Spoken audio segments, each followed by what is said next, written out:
أعوذ بالله من الشيطان الرجيم. بسم الله الرحمن الرحيم.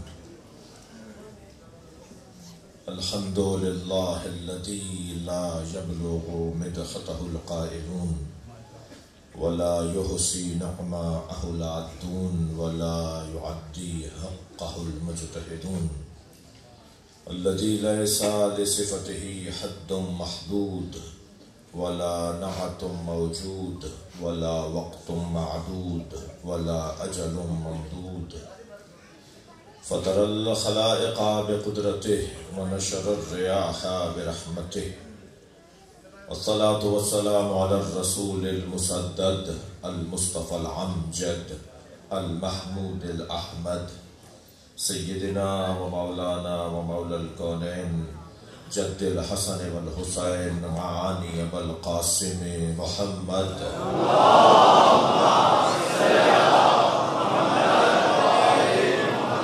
وآله الطيبين الطاهرين المعصومين الذين قال الله إنما يريد الله ليذهب عنكم الرجس أهل البيت ويطهركم تطهيرا.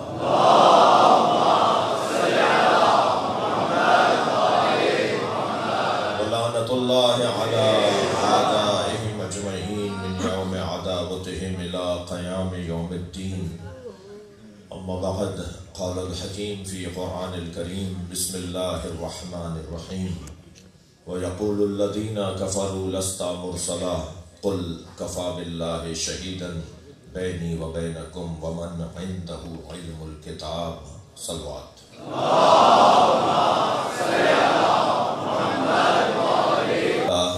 اس کلام میں ہر زمانے میں اپنے ساتھ نبی کی رسالت پر گواہ رہے گا، اس کا اعلان کر رہا ہے۔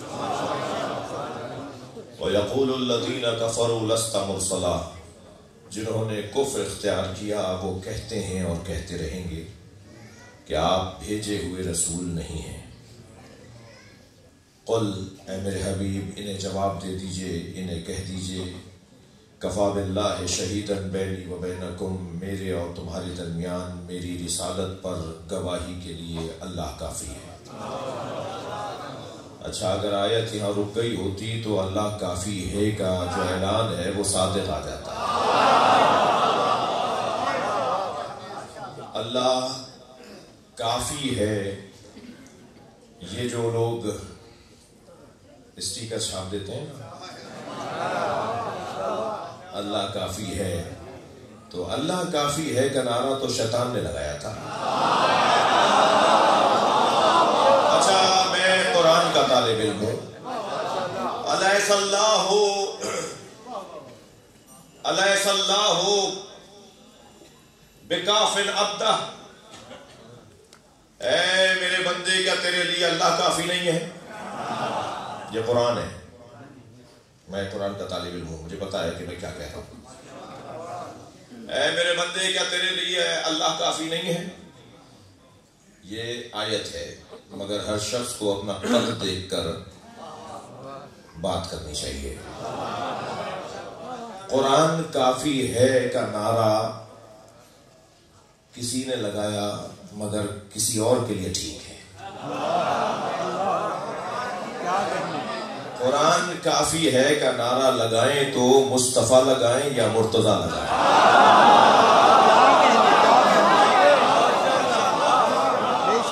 یعنی جو کہہ سکتے ہیں نا کہ قرآن میرے لیے کافی ہے، وہ وہی ہے جس پہ قرآن اترا ہے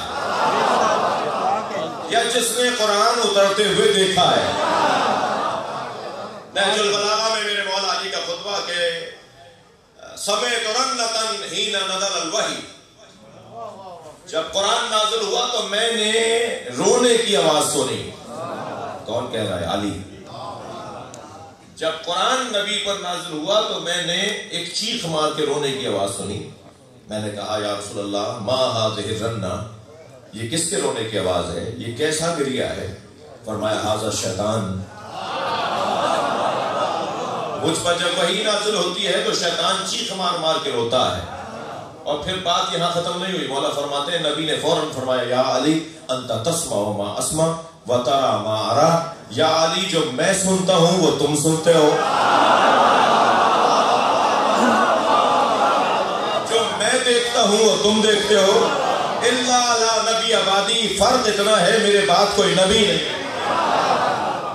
علی حق علی حق علی حق علی حق علی حق علی حق۔ یہ جو قرآن میں ہے نا، الیس اللہ بکافٍ عبدہ، اے میرے بندے کیا تیرے لیے اللہ کافی نہیں ہے؟ یہ آیت یقیناً قرآن کا عنوان اور پیغام ہے، مگر یہ کس کے لیے؟ میں تھوڑا سا قرآن کے طالب علمی کا ثبوت دیتے ہوئے آگے بڑھوں۔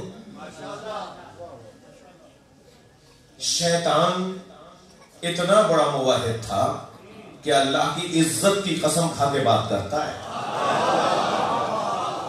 فَبِعِزَّتِكَ لَأُغْوِيَنَّهُمْ أَجْمَعِينَ، تیری عزت کی قسم ہے میں ان سب کو بہکاؤں گا۔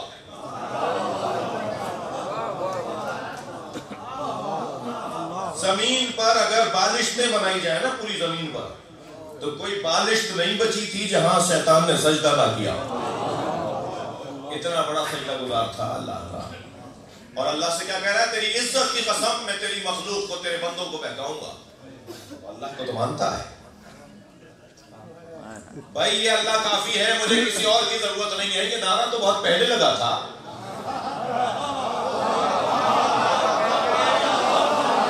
اللہ کافی ہے کا نعرہ تو بہت پہلے لگایا تھا۔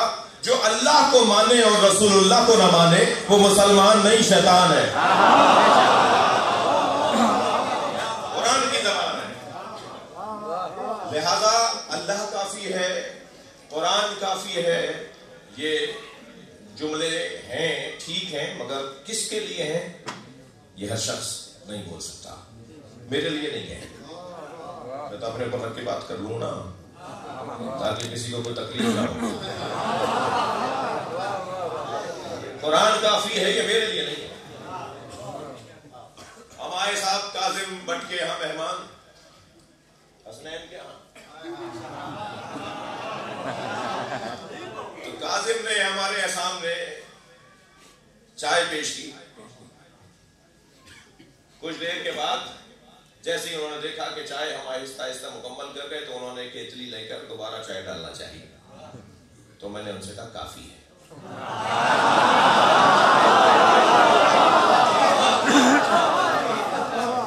اب کچھ دیر گزری، کیا بہت دیر گزر گئی، ہمیں آرام کرنے کا، کچھ سفر کر کے آئے تھے، چاہ رہے تھے کچھ دیر آرام بھی کر لیں، مگر سوچتے رہے کہ کب یہ کہیں گے کہ یہاں آ جائیے، یہاں آرام کر لیجیے، بستر آپ کے لیے لگایا ہے، مگر نہیں ہوا ایسا۔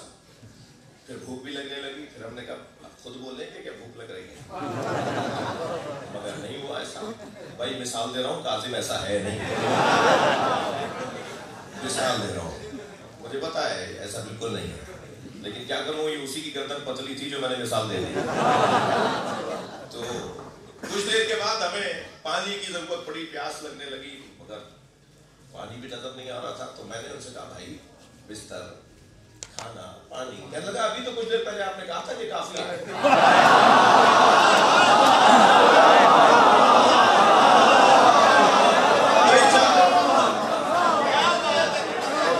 جب یہ کہا جائے کہ قرآن کافی ہے، اس کا مطلب یہ ہے کہ تورات، زبور، انجیل کی ضرورت نہیں ہے۔ اس کا یہ مطلب کہاں سے نکالا کہ مصطفیٰ کی ضرورت نہیں ہے؟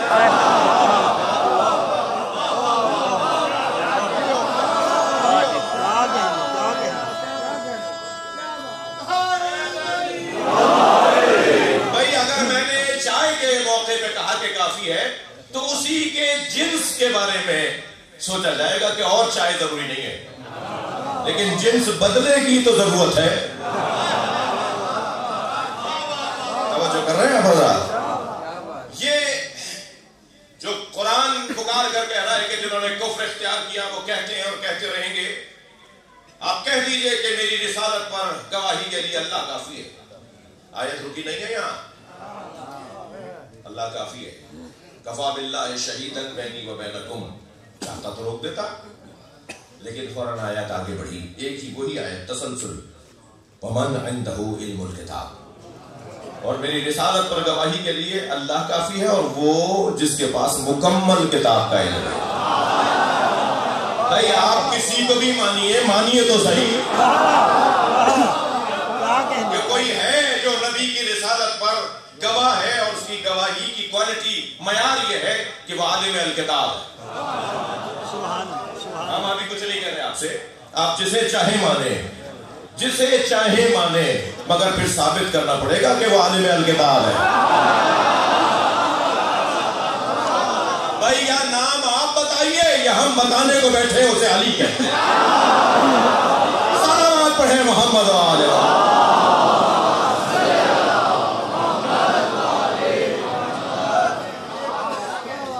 اب جب نبی کی رسالت کا انکار ہوتا رہے گا, یقولو ہے فعل مضارع, جنہوں نے کفر اختیار کیا وہ کہتے ہیں اور کہتے رہیں گے. جب کہتے ہیں اور کہتے رہیں گے تو گواہ بھی اللہ اور اللہ کے ساتھ عالم الکتاب کا ہونا ہر زمانے میں لازمی ہے. اللہ تو ازلی اور ابدی ہے, اس میں تو کوئی بحث ہی نہیں.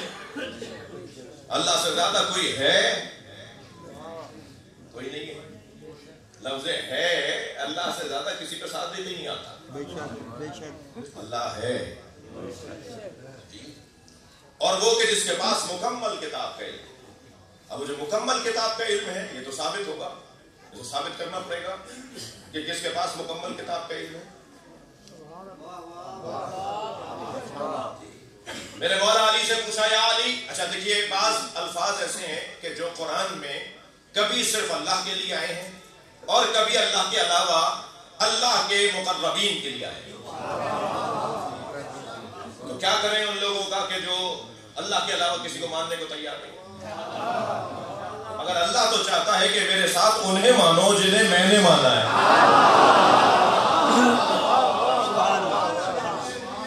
جنہیں میں نے تمہارے لیے رہنما اور ہادی مانا ہے, جنہیں میں نے تمہارے لیے امام اور ہادی بنایا ہے, انہیں مانو.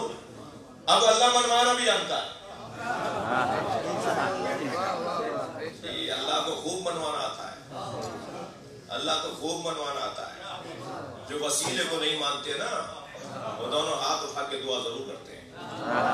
آج نہیں کل غور کر لیں گے کہ 5 انگلیوں میں 14 پوروے ہیں.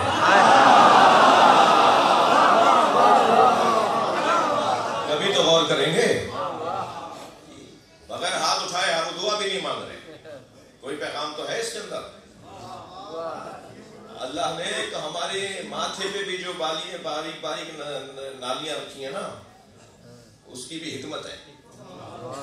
ہر پیشانی کے اوپر باریک باریک بل ہے نا, اس کی بھی کوئی حکمت ہے. یہ بھویں ہیں, اس کی حکمت ہے. پلکیں ہیں, اس کی حکمت ہے.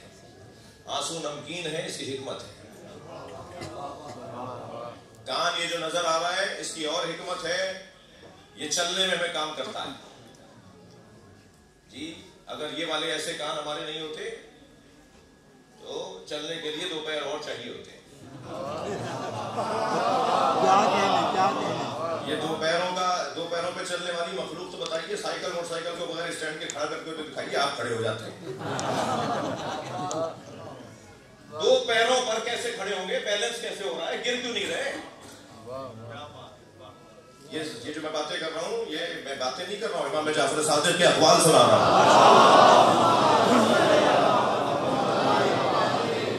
بغیر کسی سہارے کے, بغیر اسٹینڈ لگائے ہوئے آپ ذرا اپنی موٹر سائیکل کھڑی کر کے دکھائیں, آپ کیسے کھڑے ہو جاتے ہیں. 2 پیروں پر آپ کیسے کھڑے ہو جاتے ہیں, یہ بیلنس کیسے رہتا ہے, دائیں بائیں آگے پیچھے گرتے کیوں نہیں ہیں. پیر کھڑا کرنے کا کام کر رہے ہیں, کان بیلنس کا کام کر رہے ہیں. بھائی عقیدہ توحید بھی تو یہیں سے بیان ہوگا. صلوات پڑھ لیں ذرا محمد و آلہ. جو باہر گلی میں اور سامنے والے پلاٹ میں وہاں مہمان بیٹھے ہوئے ہیں, عزیز تشریف فرمائیں, مل کے صلوات پڑھ.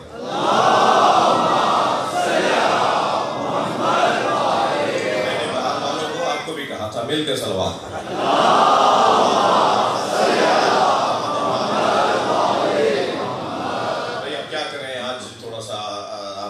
بیٹھے ہوئے ہیں, پہلو بدلنے کی جگہ نہیں ہے بعض دوستوں کو تو, مگر یاد رہے کہ بدن تکلیف میں ہے مگر روح کو غذا ملتی ہے.